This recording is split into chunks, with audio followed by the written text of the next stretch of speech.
வாழ்க வளமுடன். ஓம் நமச்சிவாய. அனைத்து தமிழ் உள்ளங்களுக்கும் வணக்கம். நிகழும் மங்களகரமான குரோதி ஆண்டு சித்திரை மாதம் 18ஆம் நாள் புதன்கிழமை அன்று சித்தயோகம் கூடிய நன்னாளில் இந்த மகத்தான மே மாதம் பிறக்கின்றது.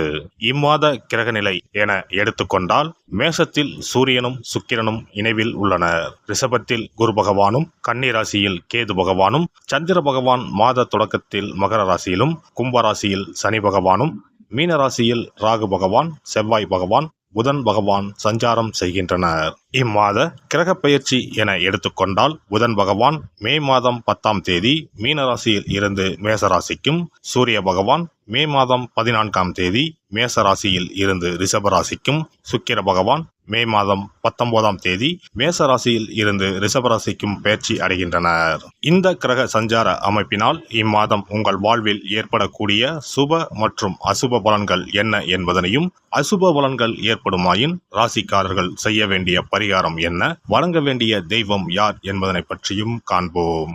சித்திரை மாதத்தின் பிற்பகுதியும் வைகாசி மாதத்தின் முற்பகுதியும் இணைந்ததுதான் இந்த மகத்தான மே மாதம். உழைப்பின் அடையாளமாக விளங்கும் இம்மாதத்தின் முதல் தேதியிலேயே குரு பகவான் பெயர்ச்சி அமைவது மிக சிறப்பான அம்சமாகும். பிறக்கப் போகும் இம்மாதத்தில் உங்கள் வாழ்வில் வளமும் நலமும் செல்வ செழிப்பும் பெற்று வாழ்வில் உயரிய நிலையை அடைய எல்லாம் வல்ல எம்பெருமானை வேண்டி விரும்பி கேட்டுக்கொள்கிறேன். உழைப்பால் முன்னேற்றத்தை உருவாக்கி கொள்ளக்கூடிய ரிஷபராசி அன்பர்களே, சில பிரச்சனைகளுக்கு சுய சிந்தனையோடு முடிவெடுக்கும் ஆற்றல் மேம்படும். வருவாய் வாய்ப்புகளை மேம்படுத்திக் கொள்வீர்கள். உயர் ரக ஆடை ஆபரண சேர்க்கை உண்டாகும். உடல் பலத்தை காட்டிலும் மனோபலம் அதிகரிக்கும். பண வருமானம் அதிகரிக்கும். இடையில் விட்ட சில பணிகளை முடிப்பதற்கான வாய்ப்புகள் ஏற்படும். நேர்முக மறைமுக எதிர்ப்புகளை அறிந்து வெற்றி கொள்வீர்கள். சேமிப்பு மற்றும் முதலீடு தொடர்பான எண்ணங்கள் மேம்படும். உடல் ஆரோக்கிய இன்னல்கள் விலகும். உணவு விஷயத்தில் விழிப்புணர்வு வேண்டும். புதிய முயற்சிகளில் தடைகளை சந்தித்தாலும் இலக்குகளை அடைந்து விடுவீர்கள். கடன்களை அடைப்பதற்கான வாய்ப்புகள் அமையும். குடும்பத்தில் மகிழ்ச்சி நிலவும். வாகன பயணத்தில் சற்று கவனம் வேண்டும். வெளிநாடு பயணத்தில் இருந்த தடைகள் குறையும். குழந்தைகள் பற்றிய கவலைகள் மனதில் ஏற்படும். குழந்தைகளை வெளியூர் அல்லது வெளிநாட்டிற்கு அனுப்பி படிக்க வைப்பது தொடர்பான எண்ணங்கள் உண்டாகும். கொடுக்கல் வாங்கலில் எச்சரிக்கையுடன் செயல்படவும். பணிபுரிவோருக்கு இம்மாதம் புதிய வேலைக்கான முயற்சிகளில் சாதகமான சூழல் அமையும். அரசு பணியாளர்களுக்கு ஊதிய உயர்வும் கௌரவ பொறுப்புகளும் கிடைக்கும். வேலை நிமித்தமான கருத்துக்களை தவிர்ப்பது நல்லது. உயர் அதிகாரிகளிடத்தில் பொறுமை வேண்டும். கடினமான சூழல்களையும் சாமர்த்தியமாக சமாளிப்பீர்கள். பணிபுரியும் இடத்தில் சில மாற்றமான வாய்ப்புகள் அமையும். வியாபாரிகளுக்கு போட்டி பொறாமைகள் படிப்படியாக குறையும். வீண் பிரச்சனைகளில் சிக்கியவர்கள் அதில் இருந்து விடுபட்டு விடுவீர்கள். கூட்டாளிகளின் வழியில் ஒத்துழைப்புகள் கிடைக்கும். ஏற்றுமதி இறக்குமதி செய்பவர்களுக்கு லாபம் அதிகரிக்கும். வியாபார அபிவிருத்திக்கான வாய்ப்புகளில் கவனம் வேண்டும். விவசாயிகளுக்கு மகசூலில் ஓரளவு லாபம் கிடைக்கும். மாற்றுப்பயிர் விளைச்சலில் ஆலோசனை பெற்று முடிவெடுக்கவும். அரசு வழியில் இருந்த பிரச்சனைகளை நிதானமாக கையாண்டு வெற்றி கொள்ளவும்.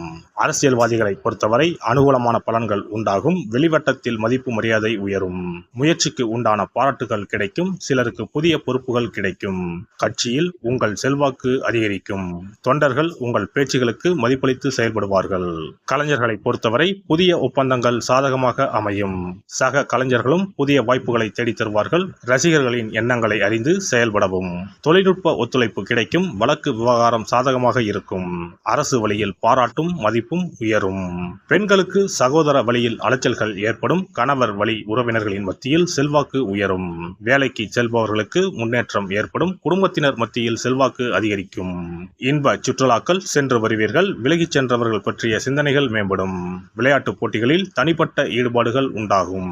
மாணவர்களுக்கு முயற்சிக்கேற்ப பலன் கிடைக்க பெறுவீர்கள். ஆசிரியர் அறிவுரையை ஏற்று நடப்பது நல்லது. மறதி தொடர்பான பிரச்சனைகள் தோன்றி மறையும். எதிலும் நேர்மறை சிந்தனைகளுடன் செயல்படவும்.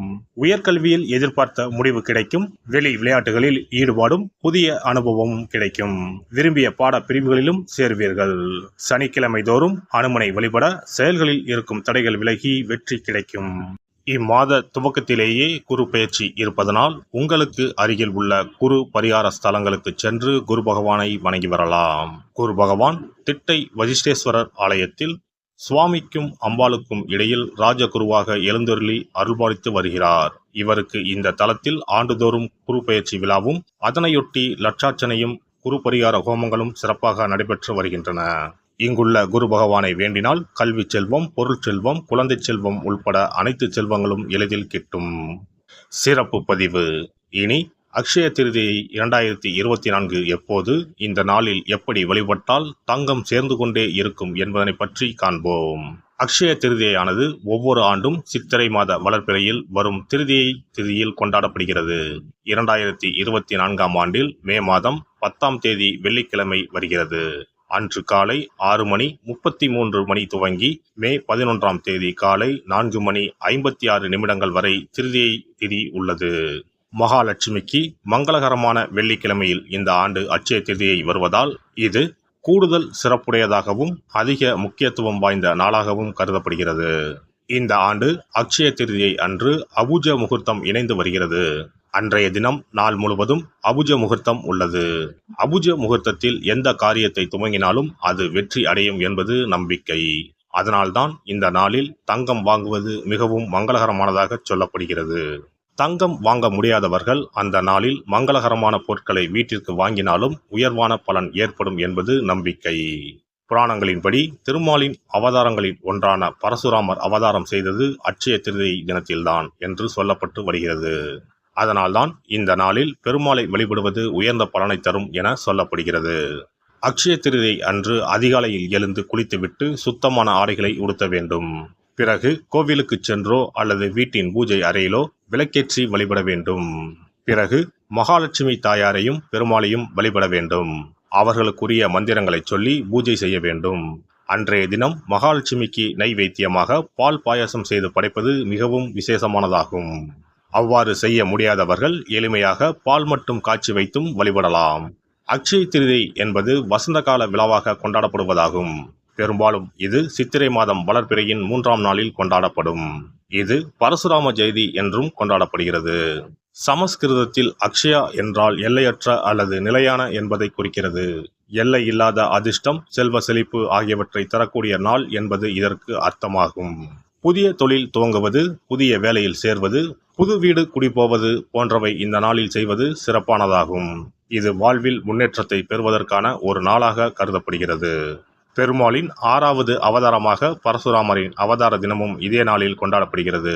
பல மங்கள நிகழ்வுகள் நடைபெற்ற நாள் என்பதால் இந்த நாளில் தங்களின் வாழ்வில் மங்களங்கள் நிறைய வேண்டும் என மக்கள் தங்கம், வெள்ளி வாங்குவதற்கான நாளாக இந்த நாளை கருதுகிறார்கள். திருதியை திதியில் என்ன செய்தாலும் அது பெருகிக் கொண்டே போகும் என்பது ஐதீகம். அதனால்தான் தங்கம் அதிகமாக சேர வேண்டும் என்பதற்காக இந்த நாளில் மக்கள் தங்கத்தை வாங்குவது வழக்கமாக வைத்துள்ளனர். அதோடு தங்கம் மகாலட்சுமியின் அம்சமாக கருதப்படுகிறது. எல்லாம் வல்ல இறையருளால் நீங்களும் உங்கள் அன்பு குடும்பமும் உடல் நலம், நீலாயுள், நிறை செல்வம், உயர் புகழ், மெய்ஞானம் ஓங்கி வாழ்க வளமுடன்.